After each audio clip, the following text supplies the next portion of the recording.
नमस्कार दोस्तों। आज का नया टॉपिक है हमारा सहायक अध्यापक में शैक्षिक अभिवृत्ति, जो आपके उत्तराखंड अधीनस्थ सेवा चयन आयोग द्वारा सहायक अध्यापक की भर्ती होती। ठीक है, उत्तराखंड एलटी की।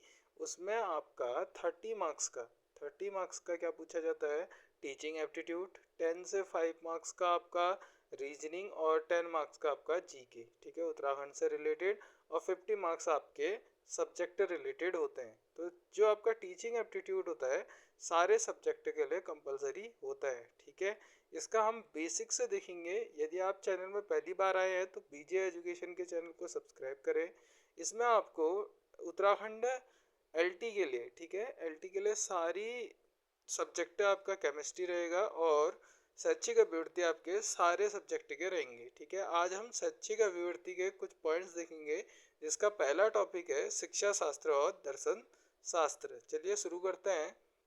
शिक्षा शास्त्र यानी एजुकेशन। ठीक है, एजुकेशन क्या होता है? शिक्षा व्यक्ति की अंतर्निहित क्षमता तथा उसके व्यक्तिगत का विकास करती है, यानी उसकी जो एबिलिटी है और जो उसकी पर्सनालिटी है, ठीक है, उसका क्या करती है?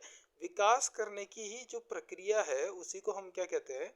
शिक्षा शास्त्र कहते हैं। यही प्रक्रिया उसे समाज में एक वयस्क की भूमिका निभाने के लिए समाजीकृत करती है, यानी सोशलाइज बनाती है उसे, तथा समाज के सदस्य एवं एक जिम्मेदार नागरिक बनने के लिए व्यक्ति को आवश्यक ज्ञान क्या करते हैं? नेसेसरी जो नॉलेज है और कौशल उपलब्ध कराती है, उसी को हम क्या कहते हैं? शिक्षा शास्त्र।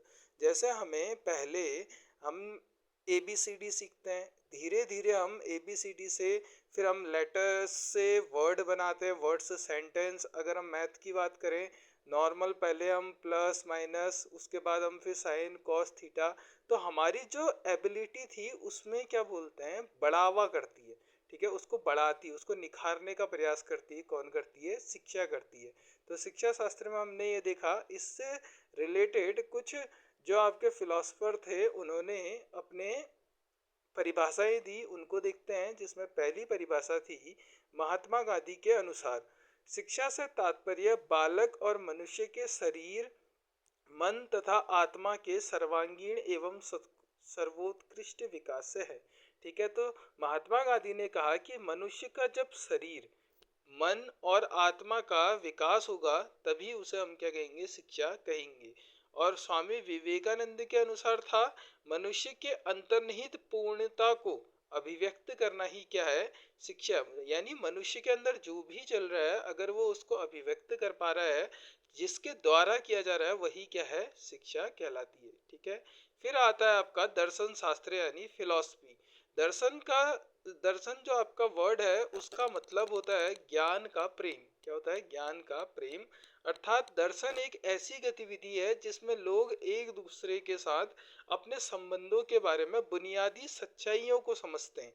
ठीक है, जो सच चीजें हैं, एक दूसरे से संबंध बनाना, उसकी आपको ज्ञान जो बढ़ता है, ठीक है, यानी सच्चाइयाँ जो बनाई जाती है, उसी को क्या कहते हैं? दर्शन शास्त्र कहते हैं। और शंकराचार्य थे भारतीय दर्शन का, उन्हें क्या माना जाता है? जनक माना जाता है। ये काफी पेपर में पूछा जाता है।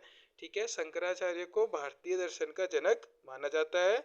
और दर्शन का शब्द, जो दर्शन शब्द है, उसका अर्थ क्या हो जाएगा आपका? ज्ञान का प्रेम। ठीक है, इसी से रिलेटेड कार्ल मार्क्स के अनुसार था, दर्शन दुनिया को बदलने के लिए की गई उसकी व्याख्या है। ठीक है, और प्लेटो के अनुसार वह व्यक्ति जिसे हर प्रकार के ज्ञान की अभिरुचि हो और जो सीखने के लिए हमेशा क्या हो? उत्सुक हो, क्यूरियस हो और कभी संतुष्ट नहीं होता हो, उसे ही दार्शनिक कहा जाता है। तो दार्शनिक किसे कहेंगे? जो हमेशा क्या बोलते हैं? कोई ना कोई सीखने के लिए क्यूरियस हो, कुछ ना कुछ, ये चीजें ऐसे कैसे हुई, यानी तर्क दे, तो उसी को क्या कहा? प्लेटो के अनुसार दार्शनिक कहा गया। अतिरिक्त पॉइंट में है, अरस्तु के अनुसार स्वस्थ शरीर में स्वस्थ मन का निर्माण ही क्या कहलाता है? शिक्षा कहलाता है। शिक्षा के प्रकार, शिक्षा मुख्य रूप से 3 प्रकार की होती है। एक होती है औपचारिक, जो हम स्कूल और कॉलेज में सीखते हैं। अनौपचारिक, परिवार और समाज में सीखते हैं। और निरौपचारिक, पत्रचार या दूरी शिक्षा। ठीक है, जो डिस्टेंस लर्निंग है उसे हम निरौपचारिक में कहते हैं। दर्शन की मुख्य शाखाओं में क्या क्या आ जाएगा आपका? तत्व मीमांसा, जिसे मेटाफिजिक्स, ज्ञान मीमांसा, एपिस्टोमोलॉजी और मूल्य मीमांसा एक्सियोलॉजी कहते हैं। इसको हम नेक्स्ट क्लास में डिटेल से पढ़ेंगे। चलिए आज कुछ एमसीक्यू प्रश्न देखते हैं। पहला है, शिक्षा शब्द की उत्पत्ति मूलतः किस भाषा से हुई थी? ऑप्शन है हिंदी, संस्कृत, अंग्रेजी और लैटिन। तो इसका राइट आंसर है ऑप्शन नंबर बी, संस्कृत से हुई थी। ठीक है। प्रश्न संख्या 2 है, महात्मा गांधी के अनुसार शिक्षा का मुख्य उद्देश्य क्या होना चाहिए? केवल साक्षरता होना चाहिए, केवल शारीरिक विकास या शारीरिक शक्ति, या बालक का सर्वांगीण विकास होना चाहिए, या केवल व्यावसायिक प्रशिक्षण? तो इसका राइट आंसर आपका बालक का सर्वांगीण विकास। ठीक है। प्रश्न संख्या 3, दर्शन शब्द का शाब्दिक अर्थ क्या है? तो अभी हमने पढ़ा था दर्शन का शाब्दिक अर्थ क्या था। ऑप्शन ए है ईश्वर की खोज, ज्ञान के प्रति प्रेम, समाज का सुधार या एकांत में रहना। तो जो ज्ञान के प्रति प्रेम है वही दर्शन कहलाता है। ठीक है। प्रश्न संख्या 4, भारतीय दर्शन का जनक किसे माना जाता है? Father of Indian philosophy. Option है आदि शंकराचार्य, गौतम बुद्ध, महर्षि वाल्मीकि या स्वामी दयानंद सरस्वती। तो इसका राइट आंसर है ऑप्शन नंबर ए, आदि शंकराचार्य। मनुष्य की अंतर्निहित पूर्णता को अभिव्यक्त करना ही शिक्षा है, यह कथन किसका था? स्वामी विवेकानंद जी का था।